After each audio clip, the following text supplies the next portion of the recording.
అందరికీ నమస్కారం. రేపు మన మ్యాచ్ ఉంది కేకేఆర్ తోటి హైదరాబాద్ ఉప్పల్ స్టేడియంలో 3:30కి మ్యాచ్. తెలుగులో మాట్లాడుతున్నాను ఏమిటని ఆశ్చర్యపోవద్దండి సార్. తెలుగులో మీరు ఒక మ్యాచ్ గురించి మాట్లాడారు సార్. రేపు మ్యాచ్ ఉంది కదా, మరి హైదరాబాద్లో ఇది ఆఖరి మ్యాచ్ ఏమో తెలియదు, కానీ ఒకసారి రేపు ఫ్యూచర్లో ఏమైనా మ్యాచ్లు ఉన్నాయన్న తర్వాత మనం వెరిఫై చేసుకుందాము. అయితే ఒక మ్యాచ్ మీరు విశ్లేషణ మాత్రము మీ అభిప్రాయం తెలుగులో అప్లోడ్ చేయండి అన్నందుకు వాళ్ళ శుభరాత్రి గుడ్ నైట్ చెప్పే ముందు ఈ వీడియోలో నేను తెలుగులో అప్లోడ్ చేస్తున్నానండి. ఐపీఎల్ ఆక్షన్ మనం చూసాము. కాన్ఫిడెంట్గా వేరియస్ ఫ్రాంచైజీస్ ప్లేయర్లను సెలెక్ట్ చేసుకున్నాయి. వాళ్ళ మీద నమ్మకంతో రేట్ ఫిక్స్ చేశాయి. రీటైన్ చేసుకునే వాళ్ళని రీటైన్ చేసుకున్నాయి. ఏది ఏమైనా ఐపీఎల్ మొదలయ్యింది. 44-45 మ్యాచ్లు వరకు ఆడేస్తున్నారు. ఇప్పుడు విచారించి లాభం లేకపోయినప్పటికీ పొజిషన్ పాయింట్ ఆఫ్ వ్యూ మరి ముంబై ఇండియన్స్ డిసప్పాయింట్ చేసిందని చెప్పాలి. కింద నుంచి 2వ పొజిషన్లో ఉంది. ముంబై ఇండియన్స్ తర్వాత లక్నో సూపర్ జైంట్స్ ఉండడం అనేది గమనిస్తున్నాము. ఏది ఏమైనా ఒకసారి పాయింట్స్ పట్టికని మనం గమనించి ఇది రేపటి మ్యాచ్ గురించి మాట్లాడతామండి. పాయింట్స్ పట్టిక: పంజాబ్ 13, ఆర్సీబీ 12. ఆర్సీబీకి పంజాబ్కి తేడా లేదండి. ఒక మ్యాచ్ కనుక ఆర్సీబీ గెలిచిందంటే మంచి కమాండింగ్గా అది డెఫినెట్గా అది పంజాబ్ 2వ పొజిషన్లోకి, ఆర్సీబీ మరి మొదటి పొజిషన్లోకి వస్తుంది. అయితే ఎస్ఆర్హెచ్ మాత్రం 3వ పొజిషన్లో ఉందండి 12 పాయింట్స్ తోటి. ఇది కూడా అదే అప్లికబుల్. రేపు మ్యాచ్ రిజల్ట్ని బట్టి మరి ఎస్ఆర్హెచ్ 2వ పొజిషన్లోకి వస్తుందా మనం గమనిద్దాము. కొన్ని 4th పొజిషన్ వచ్చేప్పటికీ రాజస్థాన్ రాయల్స్ ఉందండి. అది ఈ రోజు వాళ్ళకు కూడా అప్లికబుల్. ఒకవేళ ఎస్ఆర్హెచ్ ఓడిపోయి మరి రాజస్థాన్ రాయల్స్ నెక్స్ట్ మ్యాచ్ గెలిచినట్టయితే మనం 4th పొజిషన్ దిగిపోయే అవకాశం కూడా లేదు. కానీ ఏదేమైనప్పటికీ కూడా ప్లే ఆఫ్స్కి హైదరాబాద్కి అవకాశం తప్పకుండా ఉంది అని మాత్రం నేను చెప్తున్నాను. అది చెప్పడానికి పెద్ద అంటే ఆల్రెడీ ఆ చార్ట్ వాళ్ళు చూపించినప్పుడు అక్కడ అండర్లైన్ వేసి మరీ చూపిస్తున్నారండి. అంటే ఈ నా పైన 4 టీములు ప్లే ఆఫ్స్లో ఉన్నాయి అని మాత్రం చెప్తున్నారు. ఏది ఏమైనా మరి 5వ పొజిషన్లో గుజరాత్ టైటన్స్ ఉంది. 6వ పొజిషన్లో ఢిల్లీ క్యాపిటల్స్ ఉంది. 6వ పొజిషన్లో ఢిల్లీ క్యాపిటల్ ఉంది. 7వ పొజిషన్లో సిఎస్కే ఉంది. 8వ పొజిషన్లో కేకేఆర్ ఉంది. రేపు ఆడబోతున్నాం మ్యాచ్. 9వ పొజిషన్లో ముంబై ఇండియన్స్ ఉంది. మరి 10వ పొజిషన్లో ఎల్ఎస్జీ ఉంది. ఎవరి అప్రోచ్ వాళ్ళది, ఎవరి స్ట్రాటజీ వాళ్ళది, మరి ఎవరి ఇంటెలిజెన్స్ లెవెల్ వాళ్ళది, గ్రౌండ్ని బట్టి, గ్రౌండ్ యొక్క పారామీటర్స్ని బట్టి, నేచర్ ఆఫ్ ది పిచ్ని బట్టి మరి ఫీల్డింగ్ ఎంచుకుంటున్నారు, బ్యాటింగ్ ఎంచుకుంటున్నారు. బ్యాటింగ్ ఎంచుకున్న వాళ్ళు మరి ఎన్ని రన్లు కొడుతున్నారు అటు చేజ్ చేసి టీమ్స్ గెలిచేస్తున్నాయి. ఏదేమైనా కానీ చాలా మటుకు స్ట్రాటజీస్ ఎంతవరకు పనిచేస్తున్నాయి అనేది మాత్రము ఆ టీం వాళ్ళు గమనించుకోవాలి. ఎస్పెషల్లీ లక్నో, ముంబై, కేకేఆర్ ఈ టీమ్స్ గమనించుకోవాలి. ఏ విధమైన స్ట్రాటజీ వాళ్ళు ఫామ్ చేయాలి, కొత్త ప్లేయర్కి కొన్ని అవకాశం ఇవ్వాలా, పాత ప్లేయర్లే ఆడుతున్నారా అనేది కూడా గమనించాలి. సంజు శాంసన్ మరి ద ప్రామిసింగ్ ప్లేయర్ అయినప్పటికీ సడన్గా డిసప్పాయింట్ చేసేస్తూ ఉంటారు. అది కూడా మనం గమనించాము. అయితే మన ఇప్పుడు కన్సర్న్ ఆ టీమ్స్ గురించి కాదండి, సన్ రైజర్స్ హైదరాబాద్ గురించి మాత్రమే నేను మాట్లాడుతున్నాను. పోయిన మ్యాచ్ అంతకుముందు మ్యాచ్ చూసినట్టయితే సన్ రైజర్స్ హైదరాబాద్కి ముందు బౌలింగ్ వేసే అవకాశం వచ్చి వాళ్ళు చేస్ చేసి గెలిచారంటే రాజస్థాన్ రాయల్స్ మీద. మరి 2వ మ్యాచ్ ముంబై ఇండియన్స్ మీద. ముంబై ఇండియన్స్ మరి టాస్ గెలిచి వాళ్ళు బ్యాటింగ్ ఎన్నుకున్నారు.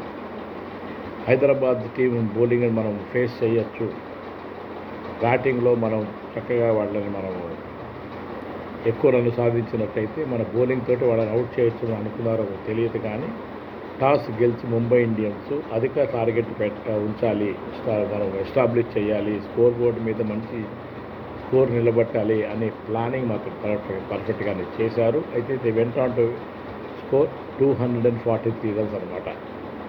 అయితే వాళ్ళు ఏమనుకున్నారంటే ఎస్ఆర్హెచ్ టీము మరి 243 రన్లు చేస్ చేయలేదు, వికెట్లు పడితే మాత్రము వాళ్ళు ప్రెషర్లోకి వచ్చి ఓడిపోతారనే భావనతోటి వాళ్ళు మరి బ్యాటింగ్ ఎన్నుకున్నారండి. అయితే ఎస్ఆర్హెచ్ అందరి అంచనాలని మరి తప్పు చేసింది. అధిక వికెట్లు కూడా కోల్పోలేదండి. 249 రన్లకి 4 వికెట్లు మాత్రమే కోల్పోయి కంఫర్టబుల్గా ఈ మ్యాచ్ని వాళ్ళు గెలిచారు అంటే ఏమిటి అంటే అన్ని టీమ్స్ ఇప్పుడు ఎస్ఆర్హెచ్ మీద కాన్సన్ట్రేట్ చేయాల్సిన అవసరం వచ్చేసింది. ఎందుకంటే వీళ్ళు బ్యాటింగ్ ఆడినా ముందు బౌలింగ్ వేసిన టీం బ్యాటింగ్ లైనప్ ఎంత స్ట్రాంగ్గా ఉంది వాళ్ళు మరొకసారి ప్రూవ్ చేశారు అనడంలో అతిశయోక్తి లేదండి. కానీ బౌలింగ్ పాయింట్ ఆఫ్ వ్యూ అంచనాలు అధిక స్కోర్ ఉంది కాబట్టి బౌలర్స్ కాన్ఫిడెంట్గా వేయవచ్చు, బ్రేక్స్ కూడా రావచ్చు.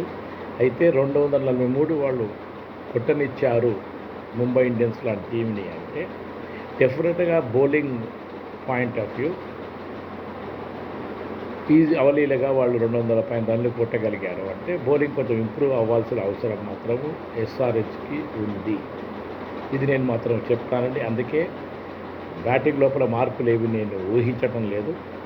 బౌలింగ్లో మాత్రం మార్పులు రేపు మధ్యాహ్నం ఆడబోయే మ్యాచ్లో హర్షల్ పటేల్ ఎవరికైనా అవకాశం ఇస్తారా అనేది మాత్రం నేను భావిస్తున్నాను. హర్షల్ పటేల్ రేపు ఆడవచ్చు. 11 పేర్లు చదివే అవసరం లేదు. ఎందుకంటే పోయిన మ్యాచ్ 249 రన్లు కొట్టి వాళ్ళు గెలిచారు కాబట్టి 4 వికెట్లే కోల్పోయారు కాబట్టి టీంలో పెద్ద మార్పులు ఏమీ ఉండవు అని మాత్రం నేను ధీమాగా చెప్పగలనండి.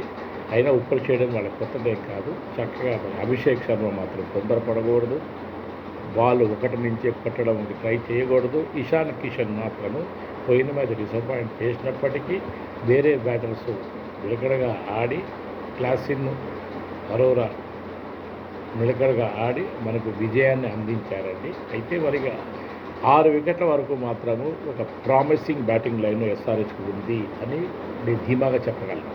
ఎందుకంటే చేసి గెలిచారు కాబట్టి 20 ఓవర్స్ లోపల 243 కొట్టడమే కష్టం. అటువంటిది వీళ్ళు చేస్తూ 249 కొట్టి 4 వికెట్లే కోల్పోయారు అంటే ఎటువంటి ఓపెనింగ్ ఉంటే మ్యాచ్లు గెలవచ్చు అవలీలగా అనే ఒక ఎగ్జాంపుల్ మాత్రం వీళ్ళు సెట్ చేశారు. అదే మరి వేరే టీములు కూడా చూసి నేర్చుకోవాలండి. ముఖ్యంగా రాజస్థాన్ రాయల్స్ లాంటి teams, Vaibhav Suryavanshi, Yashasvi Jaiswal both are very effective dynamic batters అండి. మంచి స్ట్రోక్స్ ఆడతారు. అయితే ఆ పొరపాటు చేయడం వల్ల ఎర్లీ వికెట్లు పడిపోవడం వల్ల మొత్తం టీం ప్రెషర్లోకి వచ్చి మరి ప్రాపర్ స్కోర్ ఎస్టాబ్లిష్ చేస్తున్నారు ఆ స్కోర్ బోర్డ్ మీద అనే ఒక క్యాలిక్యులేషన్ మాత్రం వాళ్ళు చేసుకోవాల్సి నా అవసరం ఎంతో ఉంది. ఇది నేను చెప్పబోయే స్పెషల్ కామెంట్. ఎందుకంటే నేను ఎస్ఆర్హెచ్ గురించి మాట్లాడుతూ రాజస్థాన్ రాయల్స్ గురించి ఎందుకు మాట్లాడుతున్నానంటే మన తర్వాత ఉన్న టీము రాజస్థాన్ రాయల్స్ మాత్రమే. ఒక టీము గమనిస్తున్నారు, బ్యాటింగ్ లైనప్ చూస్తున్నారు, బౌలింగ్ ఎబిలిటీని పరీక్షిస్తున్నారు, ఫీల్డింగ్ స్టాండర్డ్స్ని వాళ్ళు అనలైజ్ చేస్తున్నారు, గ్రౌండ్ పారామీటర్స్ని స్టడీ చేస్తున్నారు. దాన్ని బట్టి స్ట్రాటజీస్ ఫామ్ చేసుకుని కాంబినేషన్ ఫామ్ చేసుకుని మరి మ్యాచ్లు ఆడడం జరుగుతుంది. ఏది ఏమైనా కానీ ఈ ఐపీఎల్లో మాత్రం ముంబై ఇండియన్స్ డిసప్పాయింట్ చేసింది అనడంలో ఏమాత్రము తప్పు లేదు. ఇది నేను చెప్పబోయే మాట అండి. ఎందుకంటే మ్యాక్సిమం ఇండియన్ టీంకి ఆడిన ప్లేయర్స్ ముంబై ఇండియన్స్లో ఉన్నారండి. So what Rohit Sharma is not playing 20 overs format కాబట్టి అతను మరి రెస్ట్ తీసుకుంటారు ప్రస్తుతానికి. అలాగే చెన్నై సిఎస్కేలో కూడా మరి మహేంద్ర సింగ్ ధోని ఇవాళ రేపు అంటూ మరి మాట్లాడుతున్నారు అనలిస్టు.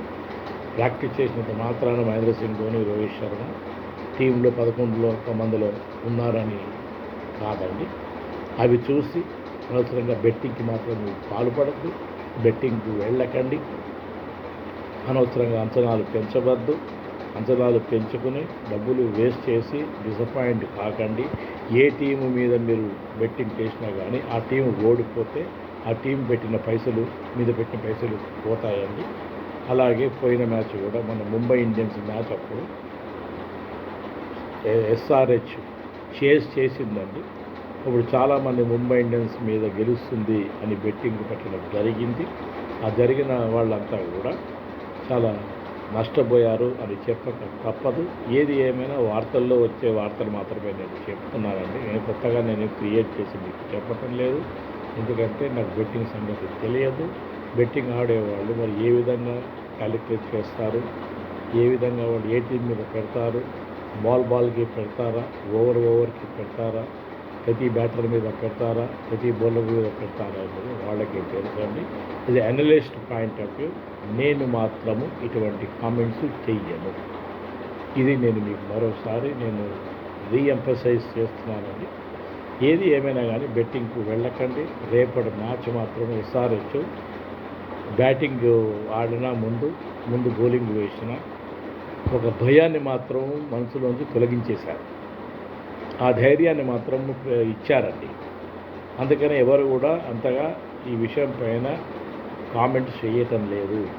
ముందు బ్యాటింగ్ ఆడాలా లేకపోతే బౌలింగ్ వేయాలా ఎస్ఆర్హెచ్ అనే విషయం పైన మాత్రము ఎవ్వరూ మాట్లాడటం లేదు. ఎందుకు అంటే 2 సార్లు వాళ్ళు చేసి వాళ్ళ క్యాపబిలిటీని ప్రూవ్ చేశారు. Yes, bowling point of view మాత్రము చేంజెస్ అవసరమని నాకు అనిపిస్తుంది. ఎందుకంటే వాళ్ళు ముంబై టీంని 243 రన్లు కొట్టనిచ్చారు అంటే ఎంత అవలీలగా వాళ్ళు బ్యాటింగ్ ఆడారు మన ఎస్ఆర్హెచ్ బౌలింగ్ని అని మాత్రం నేను ఒక కామెంట్ చేస్తున్నానండి. ఏది ఏమైనా all the best for both the teams. Winnowing probability 65% నేను హైదరాబాద్కి ఇస్తాను. మిగిలిన 45% నేను కేకేఆర్కి ఇస్తున్నానండి రేపు. ఏది ఏమైనా అజయ్కే రహానే మంచి ప్లేయర్ అండి, చక్కటి డిసిప్లిన్ ప్లేయర్, మంచి టీం. హైదరాబాద్లో మరి ఎట్లా పర్ఫామ్ చేస్తారో చూద్దాము. కేకేఆర్ గెలిచినప్పటికీ ఎస్ఆర్హెచ్కి నష్టం ఏమీ లేదు. ఈ పాయింట్ మొత్తం నేను రీఎంఫసైజ్ చేస్తూ రేపు చూద్దాము. మరి అవసరం ఉంటే వీడియోలు ఏమైనా అప్లోడ్ చేస్తానేమో. ఇన్ ద మీన్ వైల్ నా మెయిల్ ఐడిని మీరు నోట్ చేసుకోండి. goodluckprasad@gmail.com మెయిల్ పంపించండి. రేపు మనం 3:30 లోపల అంటే మ్యాక్సిమం మీరు 1:30 లోపల కనుక నాకు మెయిల్ ఇచ్చినట్టయితే లెటెస్ట్ సి మనం ఇంకొక వీడియో అప్లోడ్ చేసుకోవచ్చేమో మనం చూద్దాము. ఏది ఏమైనా అందరికీ శుభరాత్రి చెప్తూ నా మెయిల్ ఐడి goodluckprasad@gmail.com అని చెప్తూ నా ఛానల్ పేరు Hyderabad blues and cricket analysis. నా పేరు సాయి ప్రసాద్ అలియాస్ సాయి ప్రకాష్. ఇది నా కామెంట్ అండి. నమస్కారం మనందరికీ, మన ప్రేక్షకులందరికీ శుభరాత్రి, good night. Please do take care of yourself. ఎండలు చాలా చాలా చాలా మండిపోతున్నాయి. మరి రేపు పొద్దున 3:30కి మ్యాచ్ పెట్టారు అంటే మరి ఎటువంటి ఆరోగ్యం పరిస్థితులు వీళ్ళకి ఉంటాయి. మరి మ్యాచ్ అయిపోయే లోపల ఎంతమంది మరి ఈ ఎండను తట్టుకోగలరు. చాలా ఎండగా ఉందండి, అయినా మనం ఆడాల్సి వస్తుంది, తప్పదు. ఇది మాత్రం నాకు కొంచెం డౌట్గా ఉంది. ఈ ఎండలో రేపు మాత్రం మనం ఆడబోతున్నాం. నమస్కారం.